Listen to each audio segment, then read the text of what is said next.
everyone, and welcome back to Final Fantasy XIV, where today we are continuing the main story as we speak to Vorsail Huloi about this primal that has apparently been summoned in the Twelveswood. Before we begin, yesterday I forgot to do the minion roulette because it was the beginning of the week. Oops, my mistake. This week's minion is going to be a bomb.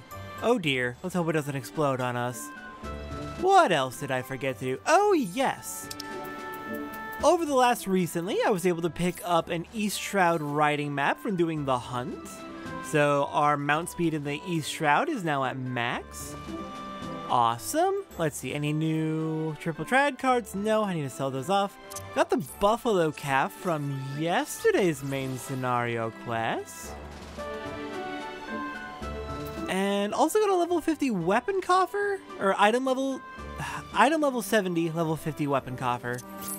That's not going to be useful for anyone, so I'm just going to open it up. And then probably... Oh my god, it's a giant skull. Okay, sure.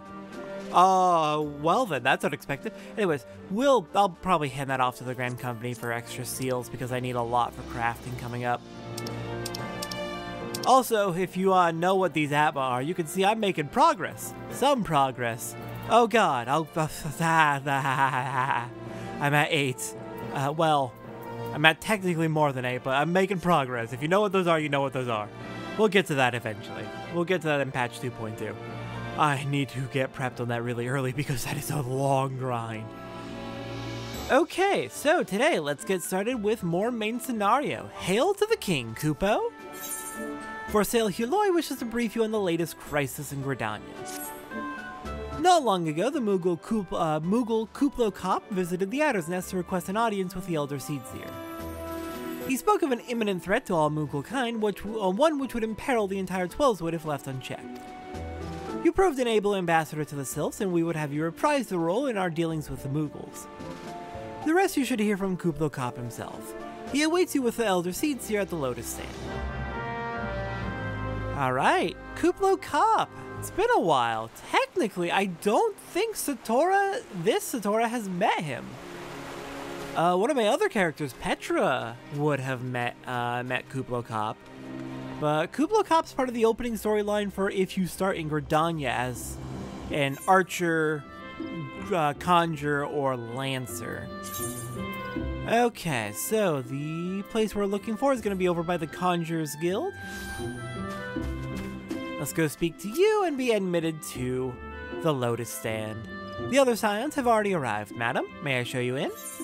Sure, please and thank you.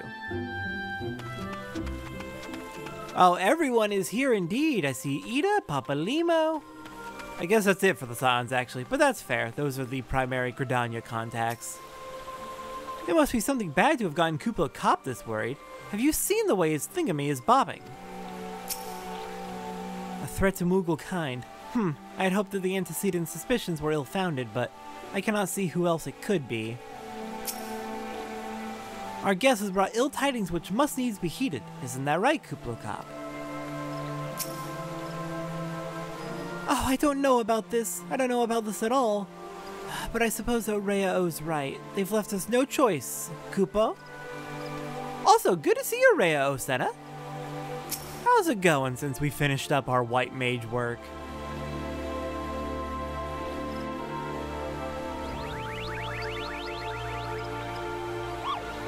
Please, you have to stop them.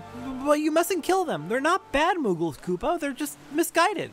A gentle, no, firm thrashing is in order, yes, but no. Calm yourself, Kupo Cop. Can you not see that she hasn't the faintest idea what you're talking about? Be quiet this instant. Pray forgive his witless outburst, sister. Most grateful am I that you have come, Satora, and upon such short notice. Truly, Gridania could not wish for a more stalwart ally. But you are doubtless eager to know wherefore we summoned you. Our friend Kupo Cop has brought to us news of a most unsettling development. It would seem that good King Magomag XII has returned to Eorzea. A curious thing to hear, I know. Truth to tell, I myself cannot say for sure if he is a genuine figure from history, or some manifestation of Moogle mythology. Kupo here would have me believe the former. Once upon a time, we Moogles served the gods in the heavens, It was quite nice up there, unspeakably beautiful, unimaginably spacious, and with a literally endless supply of wine, Kupo. In spite of this, or possibly because of the last part, the gods eventually became discontented and started squabbling, which made life jolly difficult for the poor Moogles. So good King Mogumog XII, may his glorious name live forever, decreed that the time had come to leave Kupo. The realm of man would suffice, he said, so all the Moogles should live there instead. Unfortunately, the two realms were so far apart that we couldn't safely fly down. But good King Mogumog XII, may his miraculous foresight ever be praised, knew exactly what to do, Kupo. He had a rope, you see, the longest one ever woven. This he nobly held while his subjects climbed all the way down to the world below. And that is how we Moogles came to this land, Kupo. All of us except good King Mogumog XII, may his courageous sacrifice never be forgotten. He alone would remain in the heavens so that Moogle kind might at last know peace. Except that he has not remained in the heavens from what I understand, that being your reason for contacting us, yes? Oh, but he tied the rope to something. Good thinking. Remind me again what the problem was with him returning to Eorzea. The problem, Ida, lies in the fact that he was summoned. It is our belief that good King Mogumog XII is a myth made manifest via means akin to those employed by the beast tribes in the summoning of their gods. Wait, you're saying a handful of Moogles with a boatload of crystals wished really, really hard and he just sort of appeared? Would that even work? What I cannot fathom is why they would even try. With Garuda humbled and the ultimate weapon destroyed, what new threat could have prompted them to take so drastic a measure? Might that not in itself be the answer? Twice in the last half-decade, Eorzea has been brought to the very brink of destruction, only to be spared at the last by the heroics of a chosen few. To you, who braved the Tempest and survived by virtue of your own strength, this latest period of peace will doubtless seem a welcome reprise. Or respite. But to those who had not the power to defend themselves, who were spared only by another's grace, this is merely the calm before the storm. I think the Moggles Guard are afraid of what tomorrow will bring, and that things may not end so well as they did yesterday. That fear has driven them to call upon a greater power, one they believe can be relied upon to protect their loved ones and their homes become what may.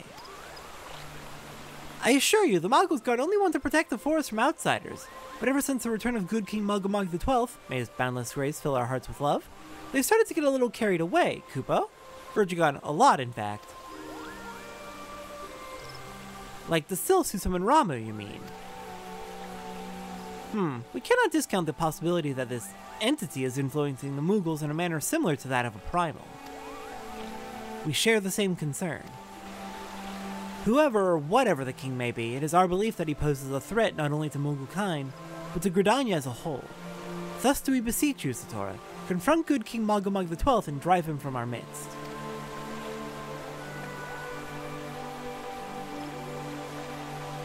Humbly I do thank you. The sanctuary of the Moggles Guard and their liege lord is concealed by magical wards. Brother Isu Miyan of the Conjurers Guild will doubtless be able to offer insight on how they might be dispelled. Pray seek his counsel ere you proceed any further. We can do that. Whew, that is concerning though. Not a primal because it's not a god-given physical form, but still they summoned a mythological hero. And this summoned hero appears to have tempering powers. Terrifying indeed. If you are to confront good King Mogumog XII, you must needs find a way to defeat his magical defenses. Upon such matters, speaking suddenly really hard. Brother Isumiyan is something of an authority. Okay, nothing new from you. Remember, no killing, Kupo. A sound thrashing will more than suffice. Oh dear, oh dear. My sister is right, Satora. For the Moogle's sakes, and our own, banish the king from the Twelveswood. Okay, Ida and Papalimo have moved onwards, so let's go meet up with Isumiyan. See what information he has for us.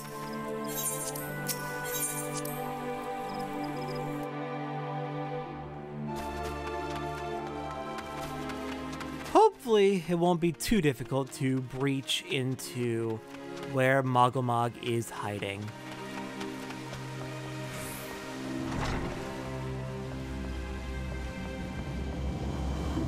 Hello there, Isumi-yan. Welcome, Satoru, welcome. Though you should be the one to face good King Mag-O-Mag XII is of great comfort, to me and to the elementals both. As I am sure you know, the Moogles are not by their nature a warlike race. Yet should the king be suffered to remain, it is like that his influence will bring about a change in them. Thus does it behoove us to defeat him quickly, before any lasting damage is done. Make whatever preparations you deem necessary and inform me when you are ready to seek the king. Alright, we can get some new item level 70 bracelets. Here's the thing, I have said this in the last main scenario quest episode, we have item level 70 crafted gear, and as a general rule, crafted gear is going to be better than the gear, than like this blue tier gear. Yeah, crafted gear is typically going to be the best available for a given item level, because you can meld materia to it. So, these are going to be downgrades. In fact, if we take a look, yeah, we will actually have net -9 base stats from the bracelet alone if we upgrade, quote, upgrade, and we won't be able to meld materia.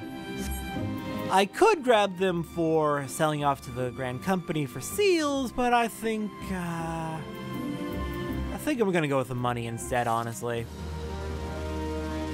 Alright, we have indeed selected Regicide. That is what we're going to be doing, is assassinating good King Mag-O-Mag XII.